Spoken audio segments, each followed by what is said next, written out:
Georgia and Texas played this weekend. Obviously, it's one of the big matchups. You look at Alabama, Tennessee, we're going to get into that. LSU at Arkansas, Michigan, Illinois, and some others. But we've talked about kind of in the early part of the week how it seems like Texas and Georgia's kind of traded places a little bit. Texas seems to be the team that has a better chance of bullying Georgia in the run game.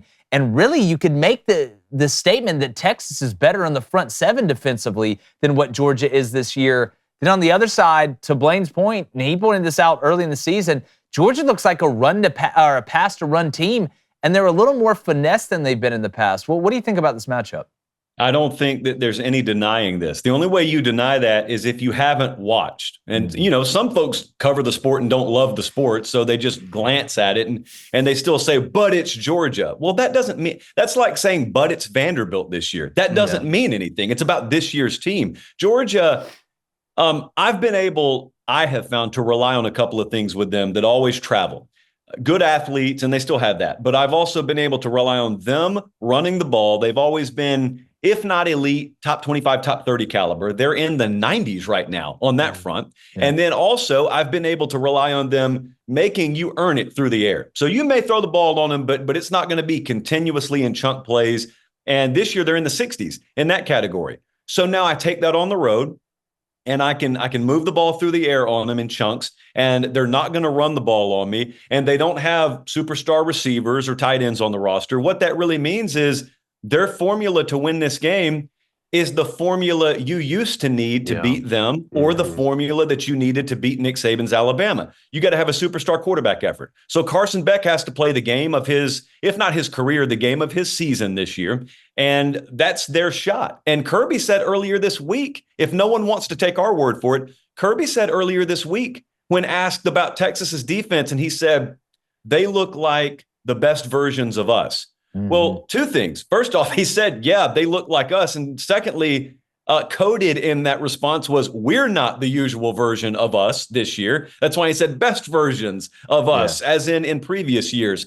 I remember when they went into the Michigan game. When Texas went into the Michigan game earlier this year, it was when people hadn't sold their Michigan stock yet. And there were some people out there who were willing to say, if this game's a fight, it favors Michigan. Well, you found out how blatantly false that was. You found out how perfectly equipped Texas is to not just go around you, but to go through you if they want to. Texas is built like Georgia this year more than Georgia's been built like Georgia the last several years. And they've got home field at their back. I tried to find reasons to pick Georgia in this game. I couldn't find many. So I went Texas. And I assume the rest of the world will too, but I don't care. I'm going Texas in this game. Well, to your point, if you can run the ball and the other defense gives up chunks through the air, not only can you control the pace of the game and the clock, but you also feel a whole hell of a lot better about getting 3rd and 9s and 3rd and 11s, or you get that false start on 3rd and 4 and you're back in 3rd and 9, being able to hit them there. I agree. One more point on this game but before we move on.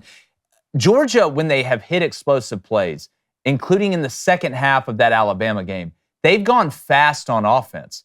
And immediately, because we live streamed the Alabama-Georgia game, after that game was over, I was like, if I am Mike Bobo and I am Georgia, yeah, you lost the game. You showed a lot of fight. That's something good. But you can take another kernel out of this, is this offense hit their most explosive plays and chunk plays going up tempo. They need to do that more. What did they do against Auburn the very next week? Right? When they played them, they came out and they went up tempo and went fast. Do you think Georgia needs to go up tempo early against Texas to put themselves in a position to not just get a lead, but get some confidence about hitting some big plays early in that game? Because they're sure as heck going to need it. I would break that answer down like I would if I were in first grade. Okay, if I were a first grader watching Georgia right now, they've started games terribly. So do the opposite of whatever you've done to start games. And if that's running pace and tempo, then that's running pace and tempo. Don't you have to do something different? Don't you have to have self-scouted and script flipped a little bit here? Because you look at their breakdowns quarter by quarter, it's mind-boggling how bad they've been to start games. And it's been consistent. Like the biggest welcome sigh of relief I could have if I were a Georgia fan here is trying to imagine a world where we're up 10-0. We're up 14-3 to start this game. And it's so unimaginable because it hasn't really happened this year.